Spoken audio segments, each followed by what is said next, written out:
अल्हम्दुलिल्लाह अस्सलातु इल्लल्लाह वहदहु ला शरीका लहु औज़ु बिल्लाहि मिनश शैतानिर रजीम बिस्मिल्लाहिर रहमानिर रहीम सूरह 39 वर्स 68 और द थ्रोन्स द जुमर और सूर यानी महाशंख जब फूका जाएगा तो आकाश और धरती में जो भी है सब मूर्छित होकर गिर पड़ेंगे परंतु जिसको अल्लाह चाहे। फिर जब उनमें सूर फूका जाएगा तो अचानक सब के सब यानी कि दूसरी बार जब सूर फूका जाएगा यानी क़यामत के दिन ऐसा सूर आवाज़ आएगी जो आवाज़ से क्या होगा, सब के सब गिर पड़ेंगे यानी कि उस सब की मौत आ जाएगी जो भी होगा वो। और जब दूसरी बार फूका जाएगा तो सब के सब उठकर देखने लगेंगे।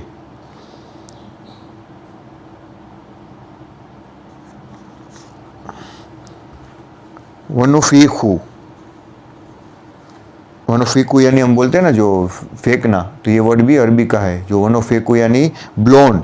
फिर सूर यानी हॉर्न, सूर बोलते हैं ना, सूर में तुम गा रहे हो, तो सूर जो वर्ड है वो भी कहाँ से आया हुआ है, सूर यानी ब्लोन हॉर्न, तो वो भी कुरान में से आया हुआ है। फिर सूर फसई का यानी कि अनकॉन्शियस, मन फिर समावाते व मन फिल अर्द यानी जो भी आकाश और धरती में सब कुछ, इल्ला मन सा अल्लाह हो जो भी अल्लाह जिसको चाहे, यानी इसमें अल्लाह बता रहे कि अल्लाह जिसको चाहे वही होगा मूर्छित, यानी ऐसा नहीं कि सब के सब हो जाएंगे। तो ये इंसान के लिए एक ये याद दहानी है कि अल्लाह जिसको चाहे वही। सुम्मा नोफिका, और सुम्मा नोफिका यानी फिर से जब, नोफिका यानी फिर से जब ब्लोन किया जाएगा। फी है उखरा, सेकंड टाइम, फी है उखरा यानी आखिर यानी दूसरी टाइम। फ़ैज़ा हुम क़ियामुन यंज़ुरून, क़ियाम यानी वो वापस स्टैंड हो जाएंगे, और युनज़रून यानी नज़र ऐसे गाड़े हुए एक ही जगह पे। 39-69 और धरती अपने पालनहार के प्रकाश से चमक उठेगी। वसरकतिल अर्दा बिनूरे, साइन वसरकता यानी सराक, अर्द यानी जमीन, किससे, अल्लाह के नूर से चमकने लगेगी। रब्बहा बेनूरे रब्बहा, और किताब रख दी जाएगी यानी कि वजी यानी हमारा जो भी अमाल नामा होगा वो सामने, वजीउल किताब हो, वजीओ बिन नबी है ना यानी कि जो भी पैगंबर है, वसहदा और जो भी विटनेस है गवाह है उनको, वकोजिया उस टाइम में उनका जज किया जाएगा, बैनहुमा बिल हक के साथ में। वहुम ला युज़लमून और किसी के ऊपर भी जुल्म नहीं होगा। यानी कि क्या होगा, किताब रख दी जाएगी यानी तुम्हारा अमलनामा, और पैगंबर और गवाह भी उपस्थित किए जाएंगे और लोगों के बीच, यानी कि पैगंबर क्यों कि भाई मैंने तो उनका मैसेज दे दिया होगा, और गवाह यानी कि अगर मान लो तुमने किसी को मैसेज दिया हो तो तुम्हारा अल्लाह गवाह बना के तुमको रखेगा उसके सामने जिसको तुमने मैसेज दिया होगा कि भाई देखो तुमको मैसेज मिला था, ये गवाह है इसका। और किताब में भी उसका सारा अमलनामा लिख दिया गया होगा। यानी अल्लाह ने ये बताया है कि अल्लाह ठीक सबके बीच में हक के साथ में निर्णय कर दिया जाएगा और किसी के ऊपर भी अत्याचार नहीं होगा। यानी ऐसा नहीं होगा कि किसी को हक की बात मालूम ही नहीं पड़ी। अभी तो देखो इतना सब टेक्नोलॉजी है कि कोई विटनेस की ज़रूरत ही नहीं है। हज़ारों वीडियोस में हज़ारों विटनेसेस के सामने किसी ने एक बार तो अल्लाह की वादनियत तो देख ली होगी, तो कोई वही नहीं होता जिसको बोलते कि हम कोई भी पॉइंट पे अपना बचाव नहीं कर पाएंगे।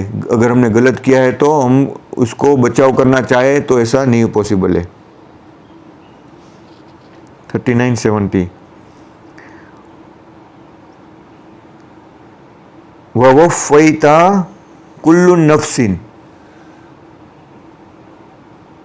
फिदिया बोलते हैं ना, वो फ़ैता यानी ये है इसका वर्ड, मिन कुल नफ्स यानी हर एक नफ्स को अल्लाह मा अमिल जो भी तुमने किया होगा उसका बदला दे दिया जाएगा। वो हुवा आलमो बेमा युफ़अलून, यानी कि प्रत्येक व्यक्ति को जो उसने कर्म किया है उसका पूरा बदला दिया जाएगा, और उसको भली बात ही जानता है जो कुछ वह करते, यानी कि वाह हो वाह आलम हो जो भी तुम अमल करते हो, बेमा युफ़अलून अल्लाह को हर चीज़ की उसकी खबर है।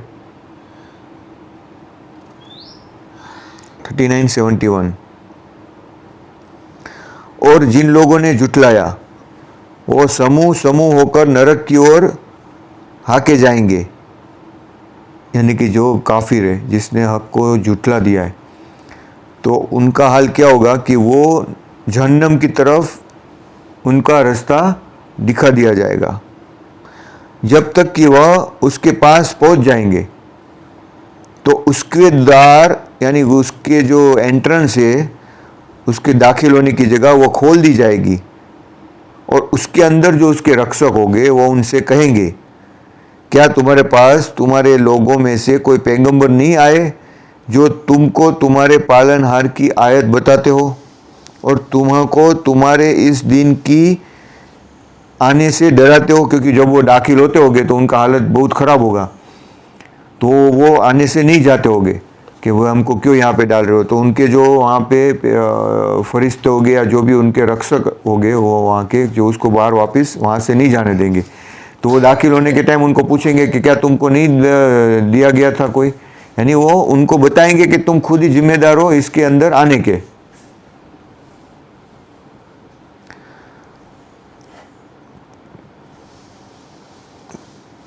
और जो तुमको अपने रब की आयत सुनाते हो और तुमको इस दिन से डराते हो, तो वो कहेंगे कि हाँ, परंतु यातना यानी कि जो ये यातना का वादा काफिरों के ऊपर पूरा होकर ही रहा। यानी वो अभी भी फिर भी अल्लाह के ऊपर ही तोहमत लगा रहे, अभी भी वो नहीं समझे कि ये उसके खुद ही जिम्मेदार है। लेकिन वो अभी क्या बोलते कि हमारे ऊपर जो था वो हमारे, इसकी सजा हमको मिल ही गई।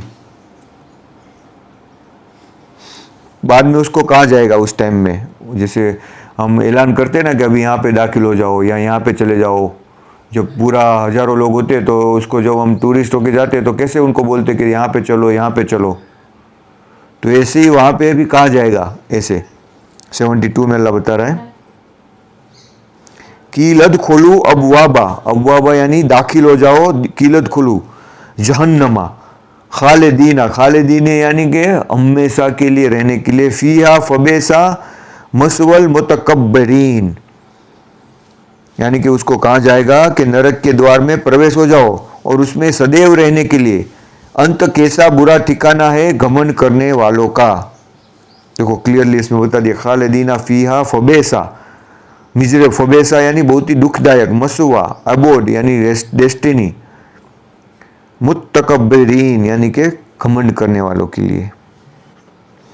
वसीकल लजीनत तकू रब्बहुम, और जो अपने रब से डरे, इलल जन्नते जुमरा, यानी देखो ये चीज़ में हमको क्या बताया इसमें कि जो लोग अपने रब से डरे वो समूह समूह यानी एक एक ग्रुप में जन्नत की ओर ले जाएंगे, यहाँ तक कि जब वहाँ पहुँचेंगे तो उसके द्वार खोल दिए जाएंगे और उसके रक्षक उनसे कहेंगे, अभी देखो उनके रक्षक जो होंगे वो उनको कोई सवाल नहीं करेंगे, वो सीधा उसको क्या कहेंगे, सलाम हो तुम पर, प्रसन्न रहो, तो इसमें प्रवेश हो जाओ सदैव के लिए। देखो इतना डिफरेंस है, लेकिन बहुत बड़ा डिफरेंस है कि वहाँ पे उनको पूछा जाएगा, सवाल किया जाएगा, यहाँ पे उसको कोई सवाल नहीं किया जाएगा। वसीकल लजीन तकू, तकू यानी जो अल्लाह से तकवा करते हैं, और तकू रब्बहुम इलल जन्नते जुमरा, जुमरा यानी बहुत ही मल्टीट्यूड्स में, थ्रोंग्स में। वसीकल लजीन तकू हत्ता, जब तक कि एजा जाओहुम, जब तक कि वो उसके अंदर जाएंगे, वफो तेहता, उसके द्वार, वफोते यानी फतेह यानी खोल दिए जाएंगे, अब वाबोहा उसके दरवाजे स्वागत के लिए। देखो इसमें दोनों में कितना डिफरेंस है डोर्स में। तुम पहली 71 में देखोगे तो उसमें दिखाए गए थे फतेह, तो देखो एजा जाओहुम, जब वो वहां पहुंचेंगे, फतेह तो अबवाहुम, अबवा बोहा, वकालू लहुम खजन तोहर आलमा, यानी कि उनके जो कीपर्स है, गाय उनके जो रखवाले, या तीकुम रसूल, उनको पूछेंगे। लेकिन यहाँ पे क्या बताया अल्लाह ने ये आयत में, इजा जाओम व फतेहतल अबवा बोहा वकाला लहुम, उसमें भी यही है वर्ड कि उसमें कहेंगे खजन तोहा, खजानची बोलते हैं ना इसको, एक्चुअली में जो हम वर्ड यूज करते हैं खजानची यानी कि रखवाला, लेकिन ये जो वर्ड है वो भी अरबी में से आया हुआ है खजना, खजन तोहा यानी कि उनके गार्डियन, उनके कीपर्स, उनके रखेवाल, हम बोलते हैं ना खजांची है ये इसका, तो यही वर्ड एक्चुअली खजांची है, वो इसमें से आया हुआ है। इसका वर्ड का मीनिंग है खजन तोहा। उनको सीधा कहा जाएगा सलाम, तुम्हारे ऊपर पीस हो, अलैकुम सलामुन अलैकुम तिब्तुम, तिब्तुम यानी तैयबा, यानी तुम खुश रहो, फद खुलूहा, और इसमें दाखिल हो जाओ हमेशा के लिए, खालिदीन। 74। और वह कहेंगे कि आभार है, यानी कि देखो उनका रिप्लाई भी होगा, और उन लोगों का रिप्लाई क्या हुआ था, उन लोगों ने क्या कहा कि हमारे ऊपर यातना का वादा हम काफिरों के ऊपर सच होकर रहा। यानी ये 71 में जो है, 71 में उसमें कहा है कि जब वो लोग क्या कह रहेंगे, कालू बला वला किन्ना हक्कता कलेमतुन अजाब, यानी वो बोलेंगे कि अल्लाह का जो कलेमा है अजाब का, अल काफिरीन, हमारे काफिरों के ऊपर सच होकर ही रहा। यानी अब वो अपने आप को ऊपर कोसेंगे कि ये सच होकर रहा, कि शायद हमारा कुछ इससे भी फायदा हो जाए अगर हम एक्सेप्ट कर ले अपनी गुनाह को। और वहां पे उन लोगों का क्या कहना होगा, और वो कहेंगे, क्या कहेंगे, वकालुल हम्दुलिल्लाहिल्लज़ी, वो अल्लाह का थैंक्स करेंगे, अल्लाह आभार है तेरा, सदकना, उस अल्लाह के लिए जिसने हमारे साथ अपना वादा को सच कर दिखाया। दोनों वही बोलेंगे, लेकिन डिफरेंस क्या होगा कि यहाँ पे अल्लाह ने काफिरों के लिए जो वादा किया था वो भी पूरा हो, और जो अल्लाह ने ईमान वालों के लिए वादा किया होगा वो अल्लाह का थैंक्स करेंगे पहले अल्हम्दुलिल्लाह करके। वहां पे देखो उन्होंने अल्हम्दुलिल्लाह नहीं कहा, सीधा यही कहा कि अल्लाह ने हमारे ऊपर जो वादा किया था वो पूरा हो गया, क्योंकि अच्छी जगह पे तो वो उनको भेजा नहीं जा रहा, तो कैसे वो कहेंगे अल्लाह की तारीफ, लेकिन उनके मुंह से कभी निकली ही नहीं थी दुनिया में भी, तो आखिरत में भी कैसे निकलेगी। लेकिन ये लोग के मुंह से क्या निकलेगा, ये देखो अल्लाह बता रहा है वकालुल हम्दुलिल्लाहिल्लज़ी सदकना, सदक यानी सच्चा हो गया, वादो, देख इसमें हक का कहा था काफिरों की आयत में यही वर्ड में, लेकिन इनमें कहा सदकना वादहु वारूसनल अर्दा, यानी कि वारुसुन यानी वारिस, अर्दा नत्तबुओ मिनल जन्नत, यानी कि अल्लाह ने उनको जन्नत का वारिस बना दिया है। यानी कि अल्लाह ने जो वादा किया था वो भी सच कर दिया, और हमको इस धरती का उत्तराधिकारी बना दिया। जन्नतु हैसा नसाओ फनेमा अजरुल आमिलीन, और हम स्वर्ग में जहाँ चाहें वहाँ पे रहे, तो क्या खूब बदला है अच्छे कर्म करने वालों का। देखो कितना डिफरेंट है इन दोनों में, कि ऐसी ज़िंदगी जो हमेशा के लिए है, तो हमको वो छोड़ के अगर हम देखो कि हम ऐसे दुनिया में तुमको 1 अरब रुपया मिलने वाला हो और 1 रुपया हो, तो तुम क्या सोचोगे, उसका अरब रुपया उसकी फिक्र करोगे कि 1 रुपया गुम हो जाए उसकी टेंशन करोगे। एक जगह पे तुम्हारा 1 रुपया रखा हुआ है और एक जगह पे तुम्हारा 100 करोड़ रुपया रखा हुआ है, तो तुम्हारा ध्यान 1 रुपये में जाएगा कि 100 करोड़ वाले में जाएगा। जहाँ पे 100 करोड़ रखा है वहां पे ही जाएगा ना, टेंशन तुम्हारा रहेगा ना। लेकिन दुनिया में लोग क्या करते हैं, जहाँ पे 1 रुपया है ना वहां पे टेंशन करके बैठे ये दुनिया की जिंदगी में, और जो आखिरत की जो करो अबजो वाली जिंदगी है उसको उन लोगों ने नजरअंदाज कर दिया है। तो अल्लाह में यही बता रहा है कि ये चीज होने वाली है और उसका क्या असर होने वाला है। 75 वो तरल मलाइकतो, और तुम फरिश्तों को देखोगे कि सिंहासन के चारों ओर परिधि बनाए हुए अपने पालनहार की प्रशंसा और स्तुति करते होगे, यानी कि अल्लाह के चारों ओर, और लोगों के मध्य ठीक ठीक निर्णय कर दिया जाएगा और कहा जाएगा कि समस्त प्रशंसा अल्लाह के लिए है, समस्त संसार का मालिक। देखो ये आखिरी आयत है इस सूरा की, अल जुमर, द थ्रोंग्स। ये थ्रोंग्स इसीलिए पढ़ा है अल जुमर के, उसमें वो वक्त वो बताया गया ना, मल्टीट्यूड ऑफ पीपल स्वर्ग में जाएंगे। समझ में आया? ये लास्ट आयत में हमने देखा ना 74 73 में, एलल जन्नाते जुमरा वसीकल लजीन तकू रब्बहुम एलल जन्नाते जुमरा, यानी कि एक समूह में अल्लाह उनको, तो वही थ्रोंग्स, वो जुमर हम बोलते हैं ना, जुमर एक पूरा जुमर लगाया हुआ है, वो जुमर भी क्या होता है, एक पूरा कॉम्बिनेशन ऑफ द लाइट का होता है जो एक प्रकाश देता है। तो ऐसे ही अल्लाह ने वो वर्ड कुरान में जो अरबी का वर्ड है जुमर, जिसको 2 ही बार कुरान में यूज हुआ है, 3971 और 3973। तो 71 में काफिरों के वो उसके लिए हुआ है यूज, जहन्नम के लिए जो भेगे करके जाएंगे, और जन्नत के लिए भी। तो कॉन्ग्रीगेट बॉडी ऑफ मैन और party in a state of dispersion, तो वो दोनों चीज़ अल्लाह ने इसी का सूरत का नाम, ये जो वो है उसी के ऊपर अल्लाह ने ये सूरत को नाम दिया हुआ है 39 सॉन्ग्स। तो इसी के बाद में वो सूरत का जो एंड होता है वो तरल मलाइकते हाफ़ैना हफ़फ यानी सराउंडिंग, मिनल हौला अराउंडुल अर्श, अल्लाह के अर्श के आजू बाजू, द थ्रोन, यसब्बहूना बेहम्दे रब्बिहिम, यसब्बहून अल्लाह की पाकीज़गी और अल्लाह का हमद करते होगे। वक़ज़िया एंड इट वाज जज, वक़ज़िया बैनहुम बिल हक़, हक़ के साथ में जब पूरा फैसला हो जाएगा दोनों के बीच में, यानी अल्लाह ने जन्नत वाले जन्नत में चले जाएंगे, जहन्नम वाले जहन्नम में चले जाएंगे। और उसके बाद में क्या होगा ये उसमें अल्लाह ने बताया कि अल्लाह के करीब ये जो सारे फरिश्ते हैं वो उनके आसपास करीब घूमते होंगे हक़ के साथ में अल्लाह की तस्बीह करते हुए। वो तुम मंजर को सोच भी नहीं सकते वो कैसा होगा जब अल्लाह कहेगा वक़ज़िया बैनहुम बिल हक़, के हक़ के साथ में, वकील अल्हम्दुलिल्लाह रब्बुल आलमीन, और अल्लाह की तस्बीह करते होगे जो सारे रब्बुल आलमीन, सारे यूनिवर्स का रब है, पूरे जहानों का। की मुस्तबिल्लाह अल्हम्दुलिल्लाह अस्सलातु ला इलाहा इल्लल्लाह वहदहु ला शरीका लहु औज़ु बिल्लाहि मिनश शैतानिर रजीम बिस्मिल्लाहिर रहमानिर रहीम। देखो शैतान ने अब एक चीज़ सोचो कि एक कोई कंपनी में जेनिटर की पोस्ट में किसी का सिलेक्शन हुआ है, मान लो कि गूगल ले लो या माइक्रोसॉफ्ट ले लो, ठीक है, बड़ी कंपनी में। फिर वो अपना स्किल्स बढ़ाता रहता है पढ़ाई कर करके, साथ में सॉफ्टवेयर का भी स्टडी करता है। तो उसको बाद में वहाँ से एक उसको देखते हैं कि भाई ये तो प्रॉब्लम भी सॉल्व कर रहा है, तो जेनिटर से उसका एक अपग्रेडेशन होता है, वो नॉर्मल सॉफ्टवेयर डेवलपर और टूल्स बनाने में काम में लग जाता है। फिर वहाँ से भी बहुत अच्छा काम करता है, क्रिएटिव काम करता है, तो उसको रिसर्च में डाल दिया जाता है। ऐसा कर करके 40 साल, यानी कि वो जब ज्वाइन किया था वो 25 साल का था, ठीक है। और जब उसका एंड टाइम आया 40 साल में, यानी कि वो कहाँ पे पहुँच गया, CEO पहुँच गया वो कंपनी में।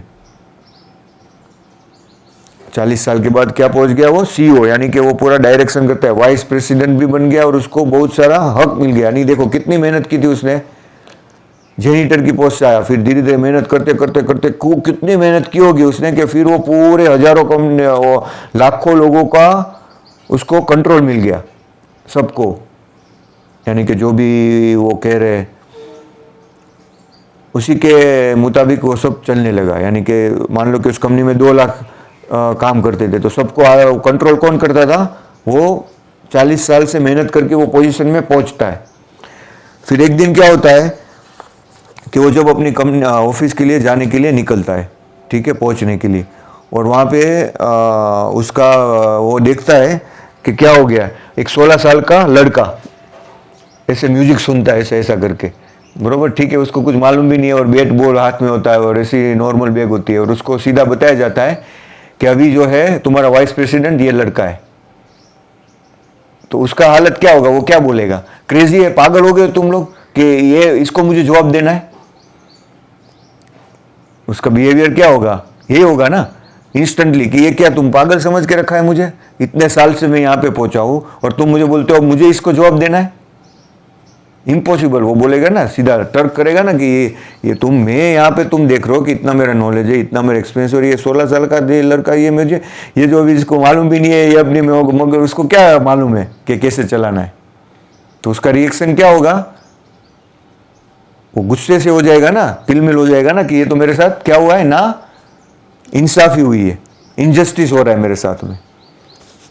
तो शैतान जो था वो क्या था, वो भी एक पोजीशन से सीधा नहीं आया था, वो जिन था, वो फरिश्ता तो था नहीं, लेकिन उसने कितनी इबादत की थी अल्लाह की, कितने करोड़ों अब्जों साल की इबादत की होगी, जब जाके वो फरिश्तों से ऊपर उसका मुकाम पहुंचा था। तुमको मैं ये बात बताने जा रहा हूं कि किस तरह से उस टाइम में हुआ होगा। जब अल्लाह ने आदम को बनाया, वो तो यंग था, वो तो कुछ भी नहीं था, वो तो मिट्टी से बनाया था उसको, तो मिट्टी से बना के उसके सामने रख दिया और सबको बोला कि इसको सजदा करो, तुम सबको इसकी सर्विस में लगाया रहो मैं। तो सब फरिश्ते तो झुक गए, शैतान नहीं झुका, उसने बोला मैं कैसे झुकूं इसके सामने, मुझे तो तूने आग से पैदा किया और इसको तो तूने मिट्टी से, गंदी मिट्टी से पैदा किया। नहीं, वो अपना लॉजिक तर्क दे रहा है कि मैं तेरी इतनी इबादत किया है, मैंने तेरी इतनी किया है, तो मैं इसके सामने, तू मुझे क्यों बोल रहा है झुकने के लिए। समझ में आ रहा है। तो उसने अल्लाह से काउंटर क्वेश्चंस किए। चलो ठीक है, उसने तर्क लगाया, तब अल्लाह ने उसको बोला कि तू यहाँ से घमंड किया है, तू यहाँ से निकल जा।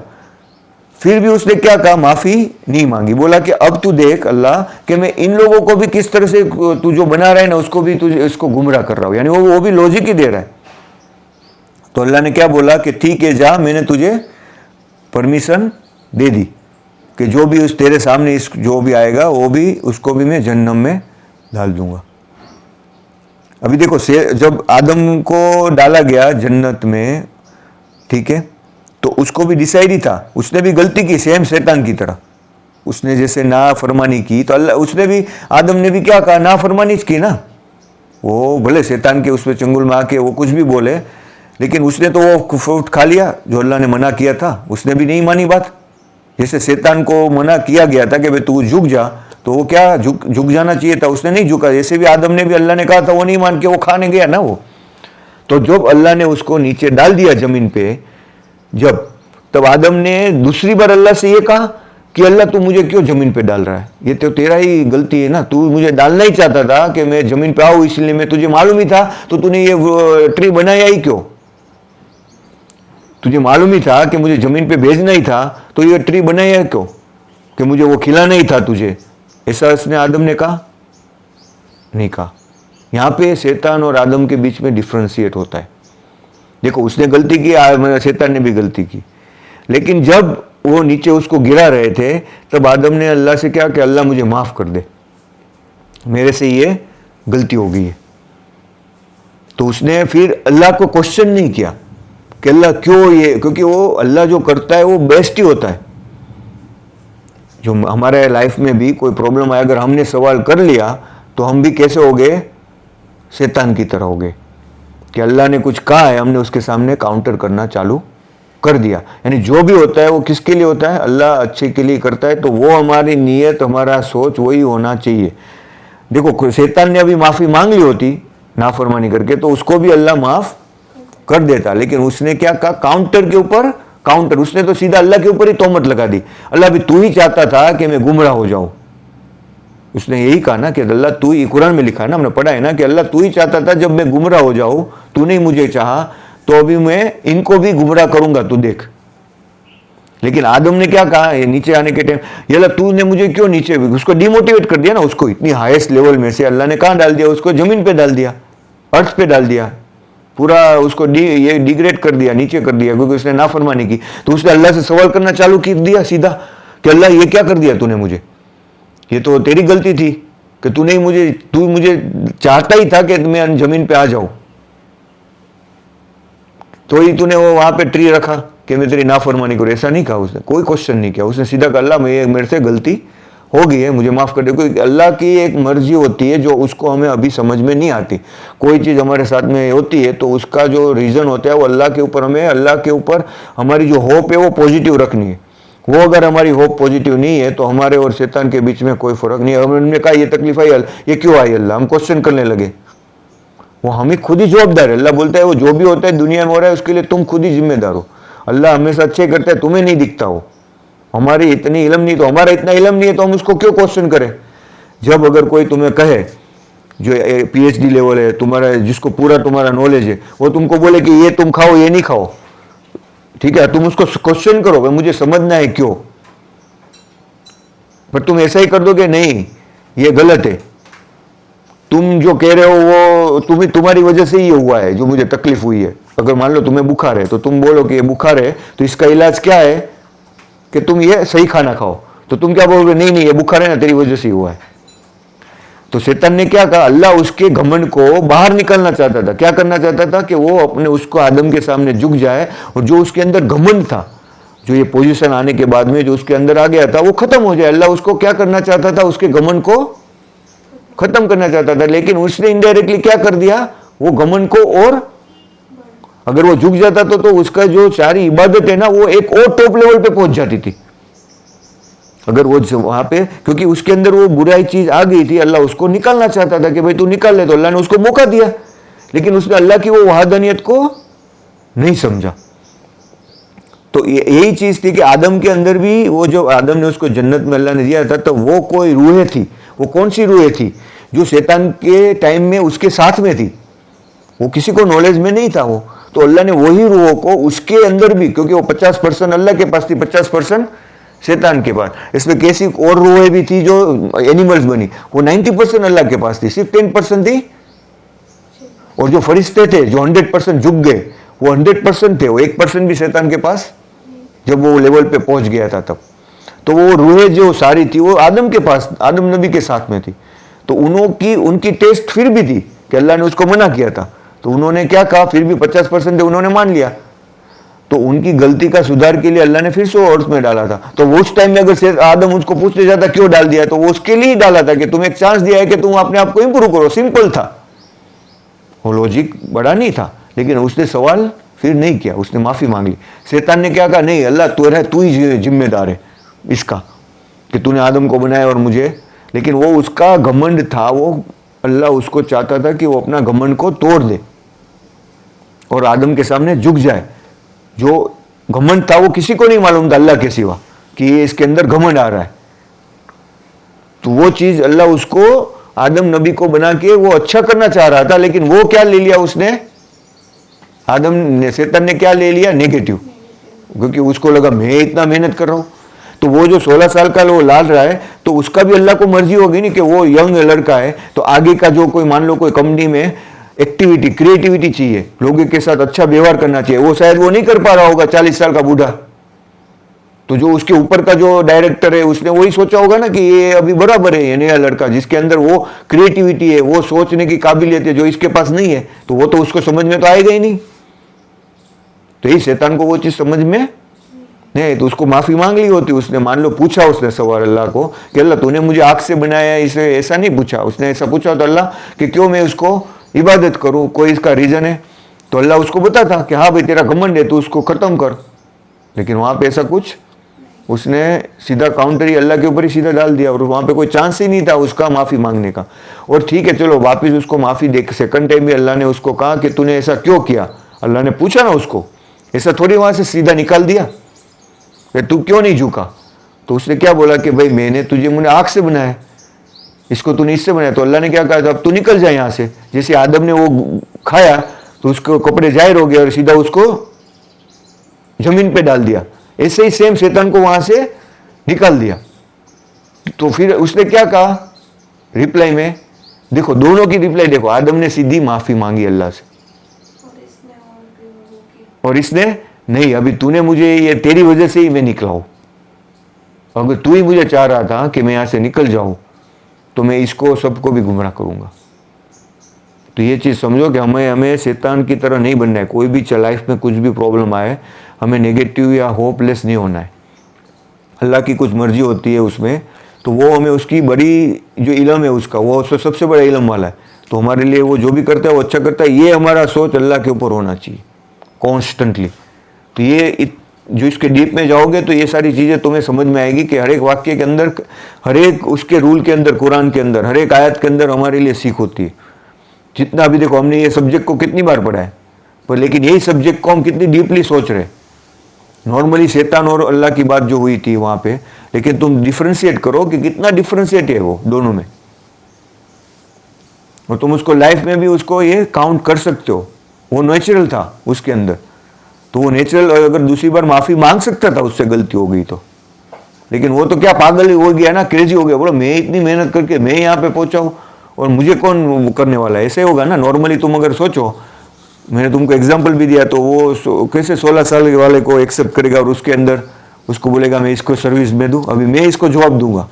ऐसे ही शैतान का तो इससे भी ज्यादा था, हजारों साल उसने इबादत की होगी ना। तो लेकिन वो नहीं मालूम होगा कि हजारों साल की इबादत के बाद वो 40 साल उसके करने बाद वो जेनिटर से आया था, लेकिन उसका घमंड लेवल इतना हाईएस्ट पहुंच गया था कि वो खुद ही खुदा समझने लगा था अपने आप को। तो वो उसको क्या लगा था कि ये सारे लोग काम नहीं करते, मैं ही वो, इसकी वजह से ये कंपनी चल रही है, बाकी सब तो ऐसे ही है। ऐसा नहीं होता। लेकिन हाँ चलो, पर ईगो था। लेकिन उसने अल्लाह यानी मैं क्या बोलता हूँ कि अल्लाह जो कोई चीज़ करता है, अल्लाह ने उसको हुक्म दिया था, तो उसके हुक्म के अंदर कितनी बड़ी हिकमत होगी वो उसको समझ में नहीं आई। उसके जो घमंड की वजह से और उसकी बुराई की वजह से उसको वो चीज़ समझ में नहीं आई कि अल्लाह चाहता था कि तू उसके सामने झुक जाए तो जो भी तेरी इबादत है वो और एक नेक्स्ट लेवल तक पहुंच जाएगी, कि उसका जो घमंड था वो चूर चूर हो जाएगा। क्योंकि उसके अंदर क्या गया था, वो इबादत के टाइम में वो इसकी अल्लाह की इतनी इबादत करते करते उसको ये लगा कि मैं ही खुदा हूँ, मैं ही सब कुछ कर रहा हूँ। तो उसके साथ में जो भी थे वो सारी रूहें, हम भी उसके साथ में ही थे, हम नीचे लेवल पे, तो समझ में आया। लेकिन फरिश्ते थे वो नहीं माने, वो तो अल्लाह को, एक अल्लाह ने कहा तो झुक गए।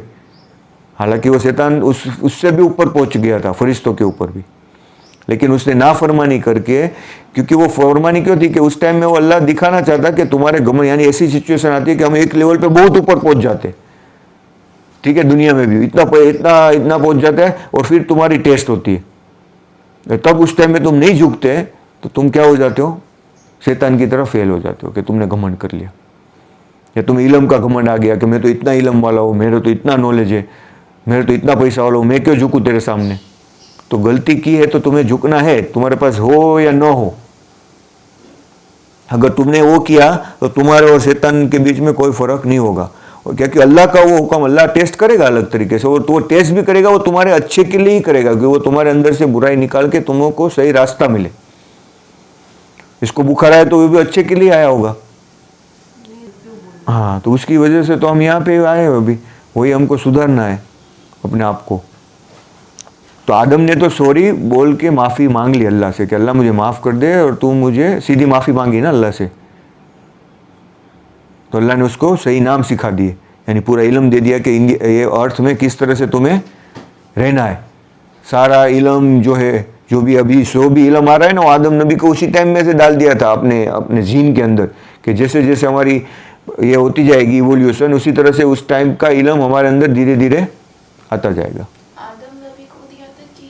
आदम नबी को अल्लाह ने उनको उसी टाइम में सारा इल्म दे दिया था, वो सारे नाम सिखा दिए थे। जब फरिश्तों को पूछा बताओ अभी मैंने तो इसको क्या सिखाया है आदम को, तो फरिश्तों ने भी कहा कि हमें नहीं मालूम अल्लाह।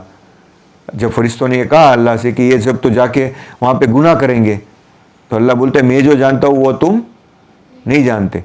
तो अल्लाह ने फिर आदम को जब वो माफ़ी मांगी और अल्लाह ने उसको सारे नाम सिखाए, तब आदम को पूछा बताओ।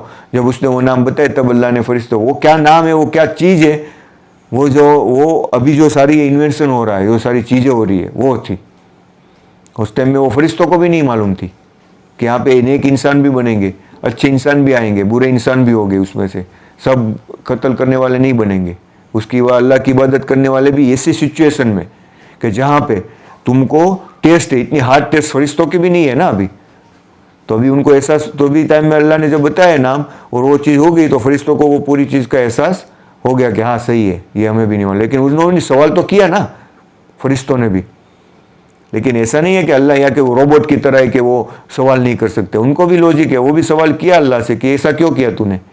तब इमीडिएटली उन्होंने, उनका रिप्लाई था सुभान अल्लाह, अल्लाह तू पाक है। यानी सुभान अल्लाह का मतलब क्या होता है कि अल्लाह तू पाक है, यानी हम जो भी नेगेटिव सोचते हैं उससे तू पाक है, यानी उसके अंदर कोई ना कोई चीज़ की अच्छाई होती है।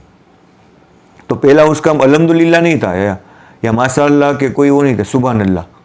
इसमें भी देखो पहले जो बताया गया आयत में अरबी में, वो भी सुभान अल्लाह अल्हम्दुलिल्लाह, हमेशा वो अल्लाह की पहले सुभान अल्लाह ही पढ़ते हैं, क्योंकि अल्लाह पाक है हर ऐब से, हर बुराई से, जो हम लोग भी नेगेटिव सोचते हैं, यानी कि वो कोई मिस्टेक्स नहीं कर सकता, जो भी है वो हम ही उसके वो है, तो वो चीज़ से ही उसकी पाकीज़गी हमको मिलती है।